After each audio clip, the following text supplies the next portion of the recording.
দিল্লিতে সিজেপির যে প্রোটেস্ট হলো যন্তর মন্তরে, সেটা সবার জানা। এই প্রোটেস্ট থেকে মানুষের শিক্ষা হয়েছে অনেক রকম, অনেক অ্যাসপেক্টে মানুষ অনেক কিছু শিখেছে।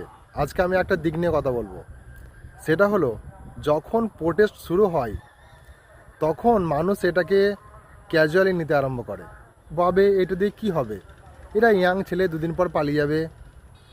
যখন দিন বাড়তে থাকে তখন এদিকে বদনাম করতে শুরু করে, এটা ফরেন ফান্ডিং আর চীনের দালাল, এই সমস্ত কথা বলতে শুরু করে। কিন্তু আজ যখন সিজেপি সাকসেস পেয়ে গেছে তখন গোটা ভারতবর্ষে শুধু ওদের প্রশংসা চলছে, শুধু জয়গান চলছে।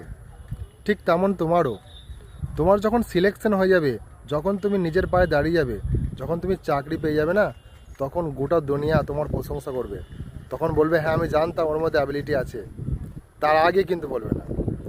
তাই এইটা থেকে একটা শিক্ষা নিয়ে নাও, যতক্ষণ না সিলেকশন হচ্ছে, যতক্ষণ না তুমি নির্দিষ্ট জায়গাতে পৌঁছাচ্ছ, ততক্ষণ তুমি হাল ছাড়বে না। ভালো থাকবে।